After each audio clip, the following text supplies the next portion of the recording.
waa aalad kasta oo qaadaysa ficilo sare u qaadaya guusha ay ku gaari karto himiladeeda.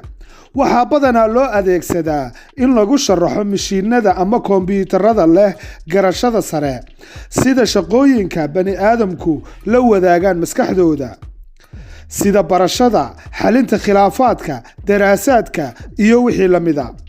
barnaamijkeena maanta waxaynu ku soo qaadan doonaa caqliga samayska ah ama Artificial Intelligence. waxaa mubaarak oo idin leh ku soo dhawaada Hanaqaad Media.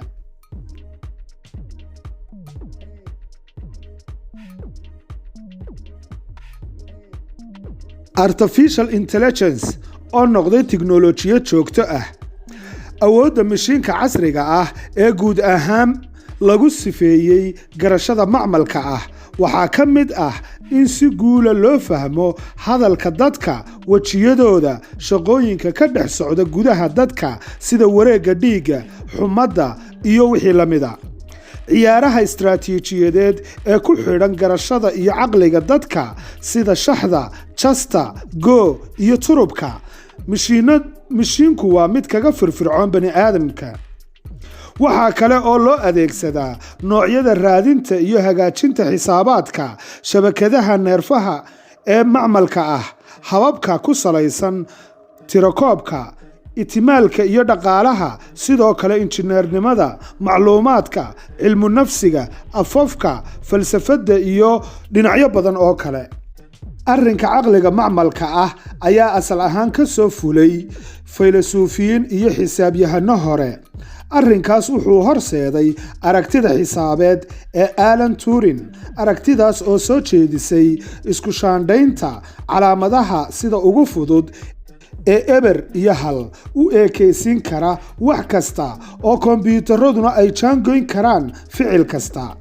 haddaba cilmi baadhista Artificial Intelligence waxay ku dhalatay aqoon isweydaarsi ka dhacay Dartmouth College sanadkii 1956, halkaas oo ereyga Artificial Intelligence uu soo saaray John McCarthy si loo kala saaro aagga laga helo cybernetiska loona kala sooco saamaynta cybernetics.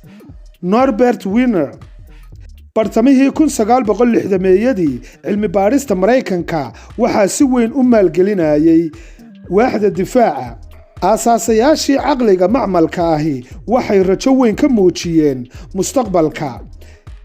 Herbert Simon wuxuu saadaaliyay mashiinku way awoodaan 20 sano gudahood in ay qabtaan hawl kasta oo ninku qaban karo.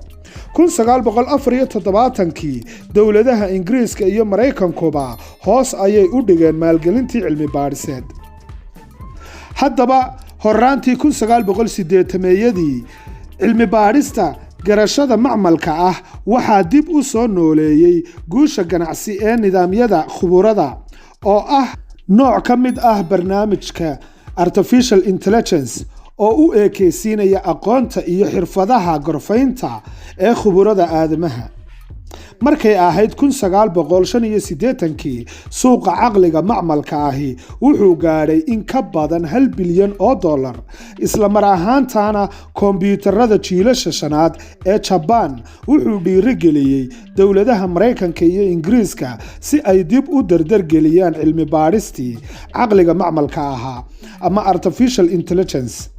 si kastaba ha ahaatee burburkii suuqa mashiinada 1987kii ayaa ku keenay hoos u dhac iyo maalgelin la'aan cilmi baadhista caqliga macmalka ah.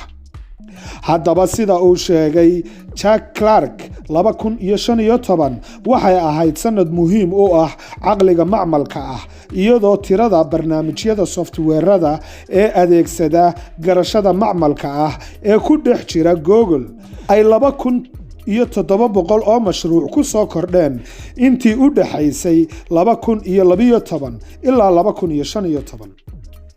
haddaba 2016 Shiinaha ayaa si weyn u dardargeliyay maalgelinta dowladda.